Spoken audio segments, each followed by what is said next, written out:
Mr. Mayor, I know when it comes to the state politics, you try to be a nonpartisan, fair observer. You don't like to get into having the left-right argument because it doesn't necessarily advance the cause.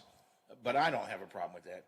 It certainly seems to me that this is as simple as trying to take power because they have power and to make sure that it's their way or the highway, Yeah, I hold a nonpartisan office, so you're right. I have gone to some lengths not to get into the partisan debates, but I don't see this as much as a Republican-Democrat issue as I do with a rural urban issue. And our state leans very heavily rural, and we don't have any big cities. I think the largest city we have in the state of West Virginia is about 50,000 people. That's not even in the top 700 cities nationwide. So we don't have a lot of urban areas. We are a city that is defined by, more rural population. But if you look at the census numbers in the last, from 2010 to 2020, one of the biggest takeaways from those census numbers across the country is a much higher percentage of our population of Americans actually moving into cities. And I've argued that, we have to have cities be able to thrive in West Virginia if we're going to compete. And we're really the only state that didn't grow in population over the last 10 years. And you're not going to do that by having these sort of anti-city rules. I mean, cities have always been bastions of democracy. I've always been leaders on issues like this. They've always been little laboratories. And, within a state like West Virginia, I think it's great for cities to be able to forge ahead and push the state ahead on issues. And sometimes, the state may not be, the state as a whole isn't really to go forward on it, but let cities lead and let cities go ahead and bring the rest of the state with us. But you're right now. We have a group down there now that just doesn't see it that way. They watch cable news. They think that a lot of them, I think that cities in West Virginia are going the way of Seattle or San Francisco or something else they see on cable TV, and they pass bills to try to get out in front of that. We had a bill passed in the House of last legislative session which would stop cities from banning straws. I don't know if you remember that bill. It actually passed the House. And I was just going to bring that up. Yeah, exactly. And not a city in the state had even talked about banning straws, but this is something they watched on cable news, and they wanted to get out in front of it because it's responding to some grievance. This is not leading. If you want to lead, look at the issues on the ground. Look at the challenges we have as a state, as a population. We're one of the poorest states in the country. We're one of the least healthy states in the country. Do something about that and stop worrying about straws and other stuff. And it's just, again, I don't see it as much left, right, or whatever, as I just see it urban versus rural. And we have to give cities in the state a chance to lead and innovate. And it's not just the issues on the civil rights stuff. I'm sure there's other legislation advancing down there right now, which is going to take away the city's ability to raise revenues. And in the city of Wheeling, it can have a disastrous effect on our finances going forward. So it's just this anti-city bias. It needs to. I just don't get where it's coming from. And even if I get where it's coming from, it doesn't make sense for a state that's so desperately trying to grow. And the city of Wheeling is by no means alone. I mean, the city of Wheeling, Morgantown, Charleston, you can help me maybe with some others that have also moved forward on. Huntington. These cities have all moved forward on a variety of different things that vary from the state standard that our legislature wants to have, but it is something that seems to work for them. And again, when you're close to the citizens, as I said, you and I disagree on a few things. We've had some fights. We got a big one coming up, for example, but we can have that conversation because we're right here. We can have that conversation. We can have that discussion. We can hash these things out, which is tough to do at a statewide level. Well, without a doubt. And, I can't, as I said earlier, I can't go anywhere without someone sharing their views to me on something. And we do listen, believe it or not. People think we don't listen, but we have taken great strides to listen to what people in the community want. We try to be as responsive as we can. We are here. We live it every day. Everything that we pass and someone don't like, for example, we passed the user fee a couple of years ago. Well, first of all, we all pay that user fee ourselves because we're all here, but also we all hear from people each and every day who don't like paying it or whatever. But it's something that we felt at the time was the best thing to do for the city going forward, and we're building a new police headquarters, a new fire station with those funds, and it's something I'm proud of, but it's something where people share their views with us all the time. And, I think the most responsive level of government is the one closest to you. Or why a, quote, conservative would want to take power away from that and think that Charleston knows what's best for Wheeling and Weirton and Huntington and Shepherdstown and Morgantown. I don't get it, because those are all very different parts of the state with very different needs. Let cities innovate. The state, the state needs to be there for the big picture issues, absolutely. But let cities innovate and don't tie their hands, because this is the last thing you want to be doing right now for a state that's been bleeding population and suffering from a negative national stereotype for decades. We need to let cities lead. We need to grow cities. I really think if we want to be competitive, we have to have a couple cities getting into the 100,000 population range here in the next few decades and really be urban centers where we're going to attract people. That's where population seems to be moving around, and we seem to be doing everything we can as a state to push that away, and I just don't get it. I'm talking to you about this because you're the mayor of the city of Wheeling. Should point out, it's not just cities that are under attack as well. Right now in Charleston, there is a bill to take all authority for essentially running the school system and consolidating it into the legislature. They want to have the ability to override the state school board. There's this mask mandate bill, or more specifically, an anti-mask mandate bill that would mandate all across the state that would require no school system could have a mask mandate coming from the state level instead of the school boards that are in the classroom, that are in the school buildings, that look at what's happening, making those decisions. So it's not just the city. There are other entities that are under attack as well. It's again, Howard, I think it's people in the legislature responding to grievances that they see on cable news. Obviously, masks have become politicized in this country. It's a shame, because we're sitting at a point where we've had about 800 or 900,000 people die from the disease in the past year and a half, and masks are one way to afford its spread. They're not probably the best way, but they're one way. And the idea that people in Charleston wouldn't want to let the Ohio County School Board actually make a determination as to the best way to keep the kids safe there is, to me, absolutely ludicrous. There's other bills down there. I believe there was a bill to prevent school boards from teaching anything that is, quote, divisive, which is, I think, a response to talk on cable news about critical race theory and all this stuff. And again, I get that a lot of people in the legislature feel they have a mandate to react to some of this stuff, but these aren't the challenges facing West Virginia. West Virginia is not being held back because school boards are asking kids to wear masks. West Virginia is held back because, as a state, we still suffer or finish last in a lot of things, including education. We need to be letting school boards innovate and push the needle forward. We need to educate our students. Our kids need to know things that are controversial and divisive to grow up so they can be contributing members of society and have a different perspective on things and be able to see both sides of a discussion. These are issues that have always historically been handled at the local level.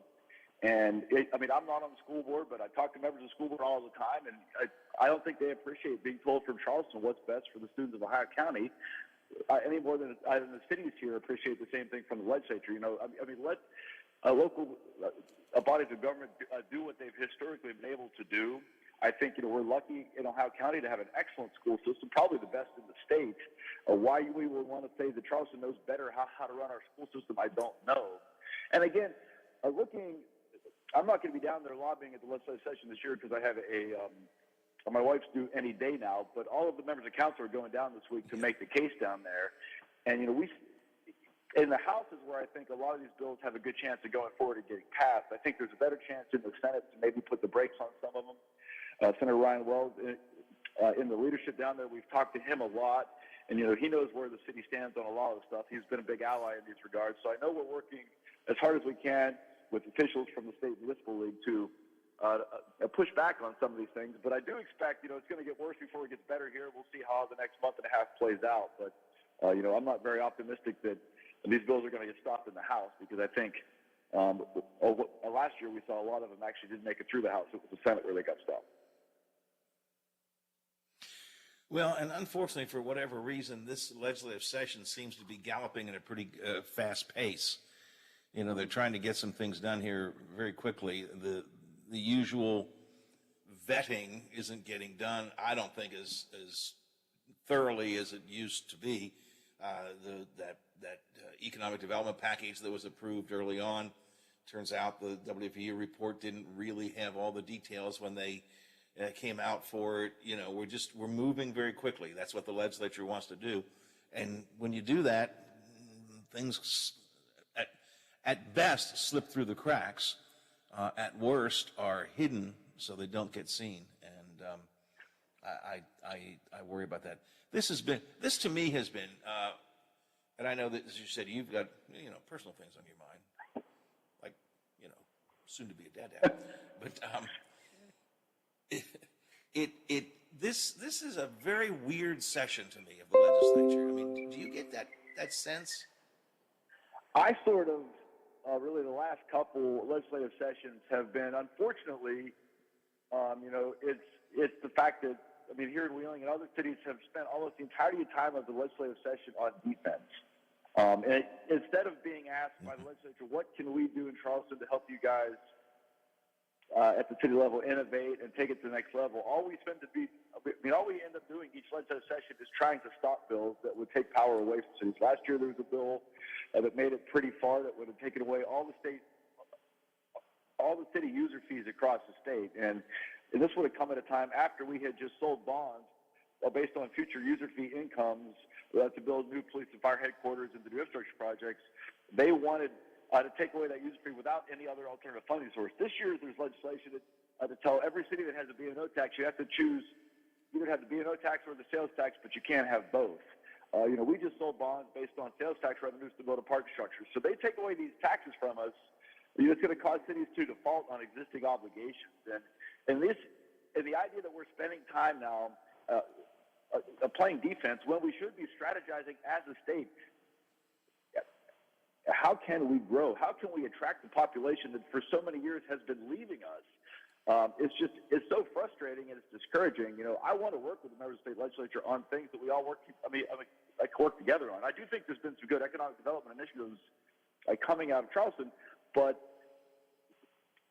cities that have to play defense all the time aren't going to be spending their time the most constructive way, and it's just unfortunate.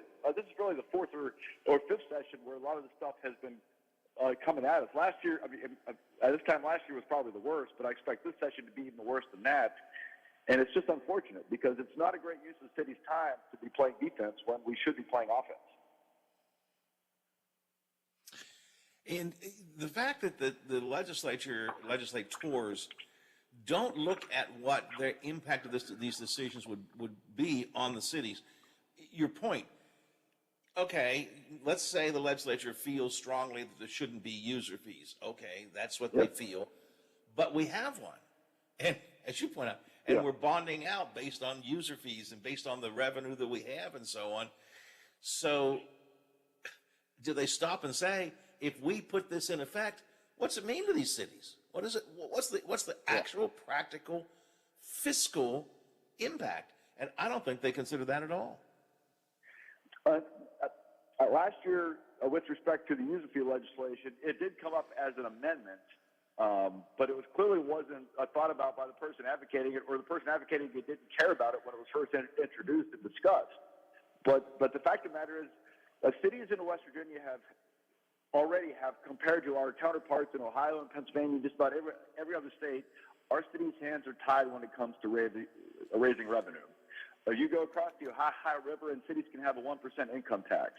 If we had a 1% income tax here in Wheeling, we could get rid of our B&O tax and our sales tax, or at least most of them. Because everyone agrees that the B&O tax is very antiquated. It's not the best. It's a tax on gross, not on net, so it's inefficient. Most people would agree that a sales tax is inherently regressive. It hits the poor individuals more than wealthy individuals.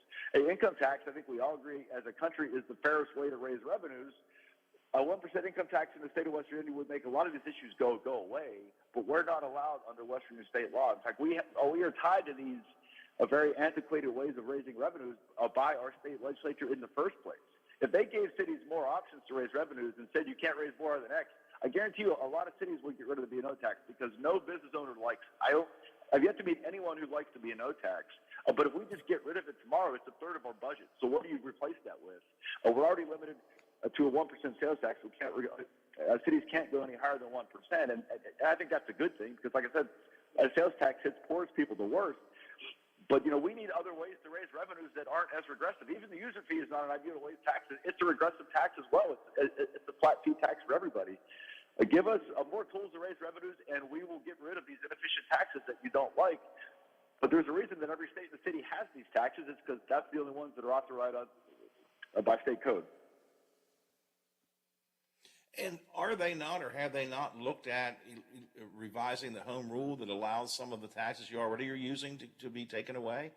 I don't know that that's in this year, but I know that's been talked about in the past to revise the home rule regulations, and that's what gave some of this additional taxing ability to the cities. Home rule was ostensibly made permanent a couple years ago, but each and every year there's efforts to sort of chip away at that, and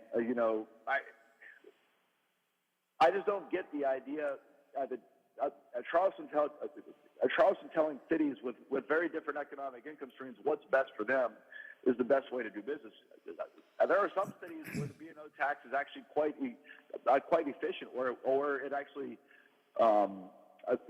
And maybe a couple big employers that bear a lot of the cost and burden for everyone else, and things work very, very well. But there's some cities where B&O doesn't work very well. The sales tax is what it is. Like I said, it's something that the city passed before I came into office. I think back in 2014 or 15, we levied the 1% tax, and it has brought in a lot of revenues, which is used for a lot of things. But it's still not my favorite type of tax. I'd much rather have a fair tax system in place.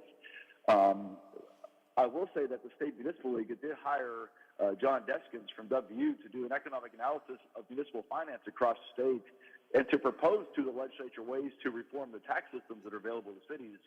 But I don't expect that a message to have much of an audience this year. I think, again, you're going to see legislation to get rid of user fee, sales tax, whatever, and nothing in place to replace it. And then we're going to have this fight where all the cities come down there and say, but you're going to get rid of X, Y, and Z. And then we'll see how it falls out. But it's just not the best way to do business.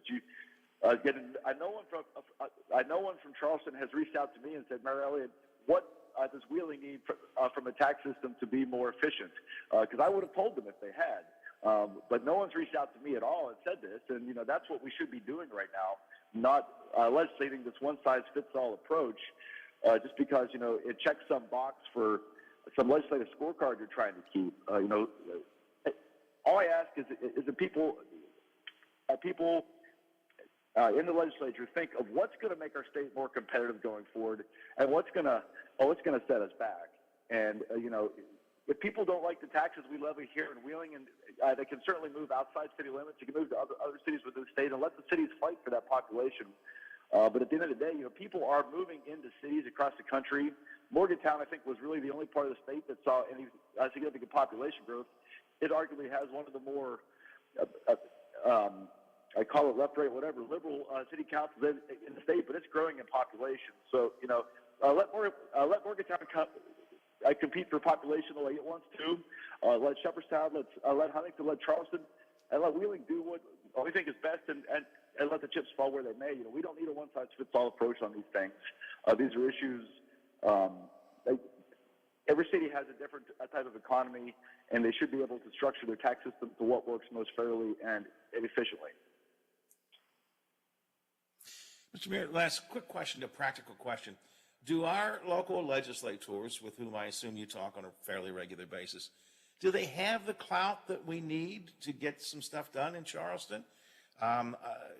We have a couple of Republican legislators from up here, Ryan Weld, who's in leadership, Erica Storch, who seems to be a player in the Republican Party. I'm purposely picking on Republicans only because that's the majority party.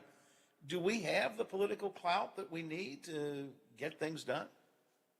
Well, I have a regular conversation with Senator Weld. I also talk to my friend, our mutual friend, Sean Fluharty, a lot. Sean's in the minority down there, but Sean is quick to bring up our fights for us on the House side. The House is, as I said earlier, is mostly a lost cause on some of these issues because there's just too much majority in there from rural areas that don't really see the value in cities. Senator Weld's been a regular ally on the Senate side, and that's where I think we have the best chance to cool some of this stuff down. So I do talk to him regularly, and he's always tried to help when he can. He is in Republican leadership on the Senate side, so obviously he's in a position of influence there. And I'm counting on him this year to help us. Help us stop some of the stuff before it does make its way to the governor's desk. But we'll just have to see where it goes. But I'm looking forward to this legislative session, at least having some allies down there. But it's going to be tough, and it's I don't think we stop things on the House side. I think the Senate side is where it is. I should also mention that Senator Mike Maroney has helped us out in the past. He has a good relationship, a family relationship with our city manager, and they talk a lot, I know, and Senator Maroney's been an ally as well for us down there. But the Senate is where I think cities have the best chance of really slowing things down. I don't think we're going to stop the sort of legislative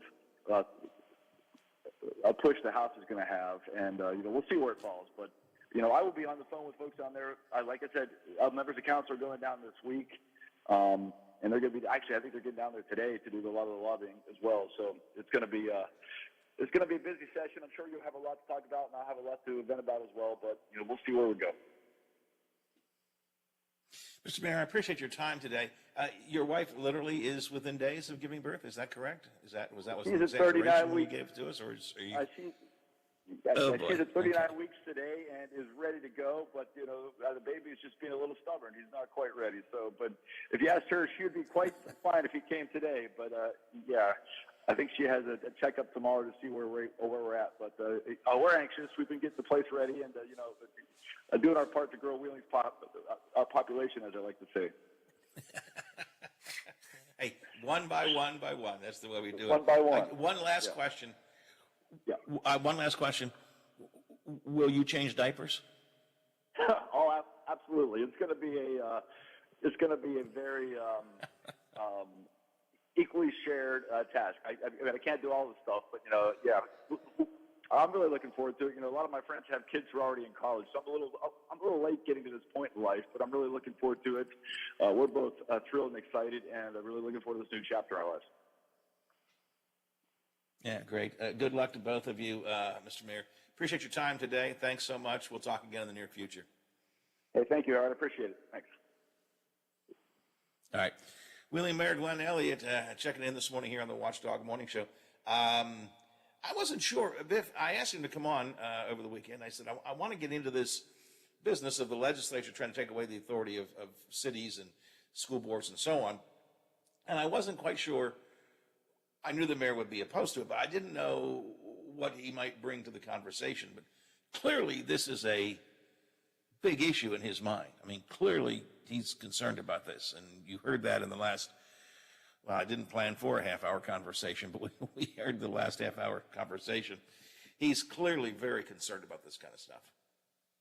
Oh yeah, I mean, you could tell, and like you said, it's not just us here, but it's cities throughout the state that are similar in size to us and that have some of the same issues that we have as well. It just doesn't affect us; it affects other parts of the cities of the state as well. Absolutely. All right, 13 to the hour here on the Watchdog Morning Show. Check some headlines. Tony's got the morning Mountaineer Report. A few little odds and ends I want to get to. Next hour, Wheeling's police chief is going to join us. Talk about the latest crime stats issued for 2021. What was the year like? What crimes were up? What were down? Why did the ups and downs occur? Chief Schwartzfeger with us in the next hour of the show.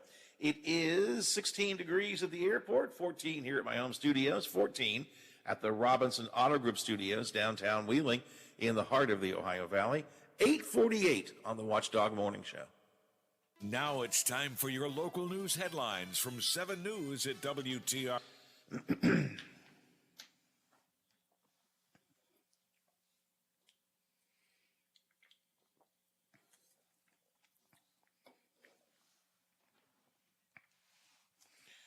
Didn't expect that to be so long, Biff. Sorry about that.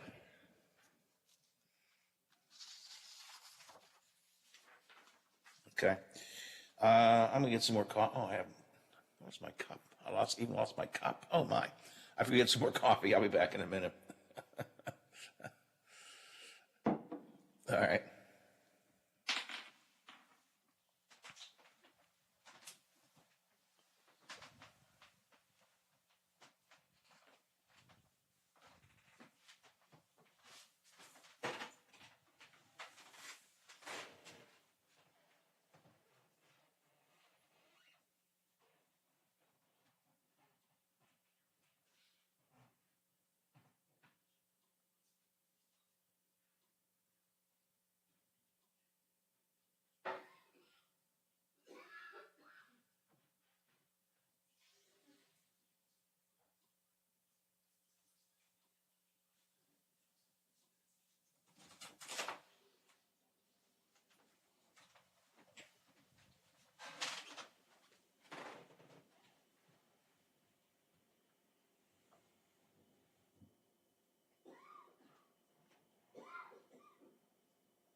Okay, I'm back, Biff.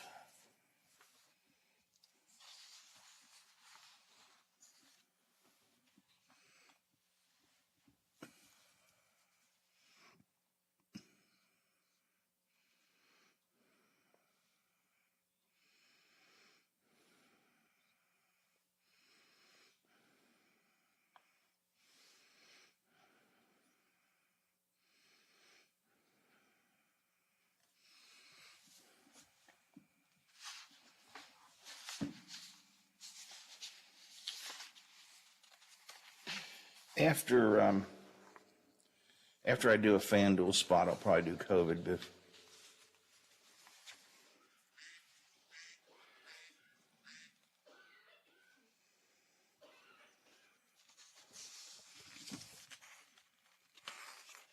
Conference for now. Let's just talk about the Big 12. What's the biggest, most glaring issue that the Mountaineers are dealing with? Putting the ball inside of the hoop.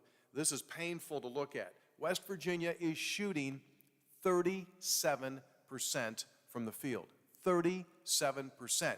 There's only one Mountaineer starter in league play that's shooting above 40% from the field, and that is Sean McNeil, who also happens to be shooting 48% from three.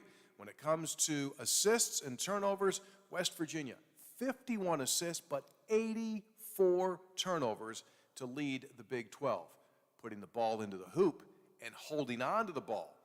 The biggest things West Virginia has to improve. That is today's Mountaineer Report, brought to us by Kroger, the official grocer of WVU Athletics. I'm Tony Caridi on the Mountaineer Sports Network from Learfield. All right, people, we have made it to Championship Sunday. There are only 3 football games left, not counting the Pro Bowl, and 2 of them go down this weekend. Suffice it to say, these are the must-watch, must-wager matchups. So go ahead, download the Caesars Sportsbook app if you haven't. Once you're all signed up and you've funded your account, check the promos page for all of the odds boosts, the promos, and bonuses that could very well boost your postseason profits. And remember, when you start betting, you're automatically entered to win 2 tickets to the Super Bowl. And it's not just tickets. You'll get a 2-night stay at a Caesars Rewards Las Vegas resort, a private jet to and from the game in Los Angeles, and travel to and from Las Vegas. Must be 21. Offer valid at West Virginia only and for new and existing users. No cash alternatives to listed prizes. The NFL entities have not offered or sponsored this promotion in any way. Terms and conditions apply. See Caesars.com/promos. Gambling problem? Call 1-800-GAMBLER or visit 1-800-GAMBLER.net. All games are regulated by the West Virginia Lottery. Please play responsibly. responsibly. Caesars Sportsbook. Your app is ready, Emperor. Download it. The new year is here, and so are the new Toyotas. So visit your dealer and reserve yours today. Like the all-new Tundra, redesigned from the ground up and engineered for uncompromising power. Or explore the brand new Corolla Cross with available all-wheel drive and more cargo room than ever. Visit your Toyota dealer today or go online to buyatoyota.com, the official website for deals. Hurry, offers end January 31st. Toyota, let's go places.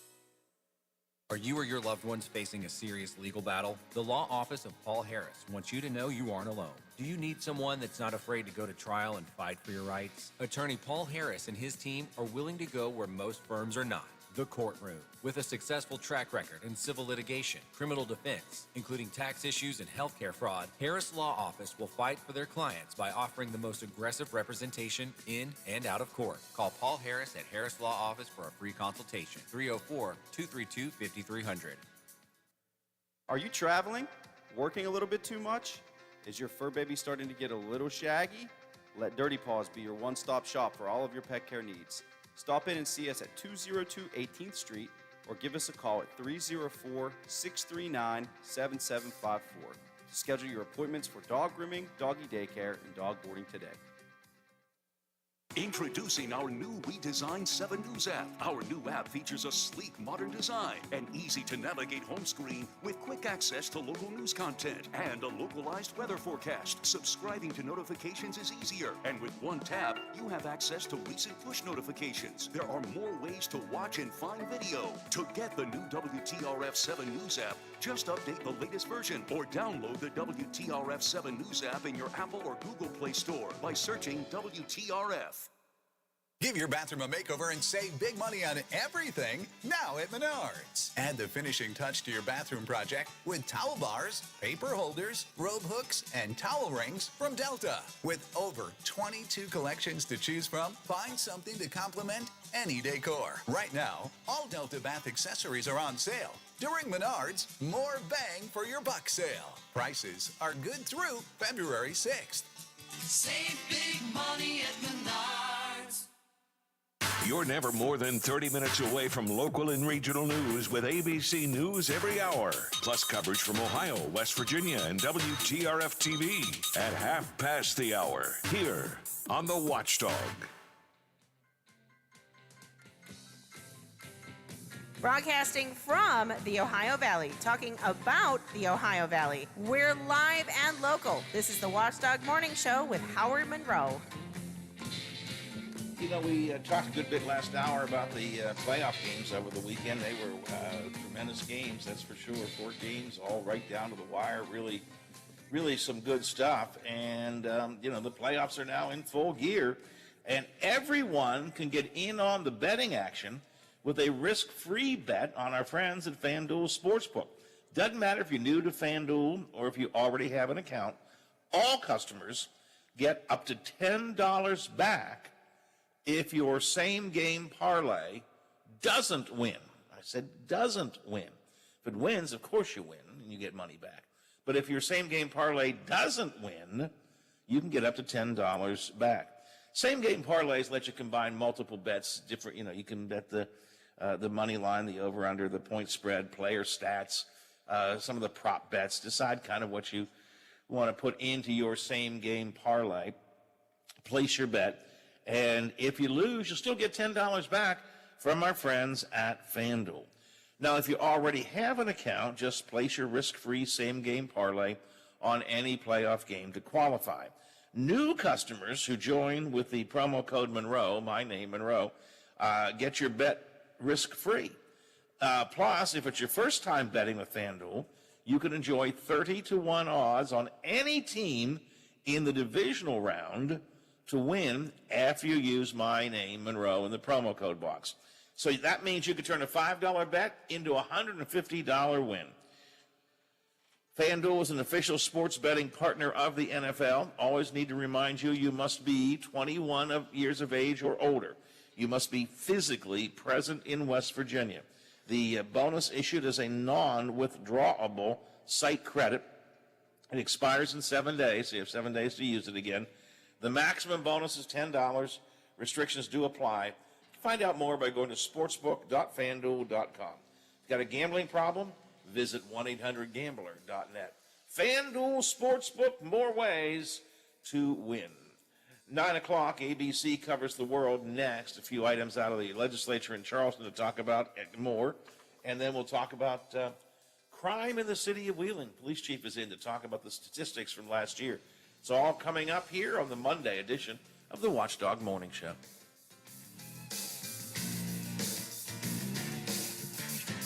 The Watchdog is FM 98.1, AM 1600 WKKX Wheeling, FM 97.7, AM 1370 WVLY Moundsville.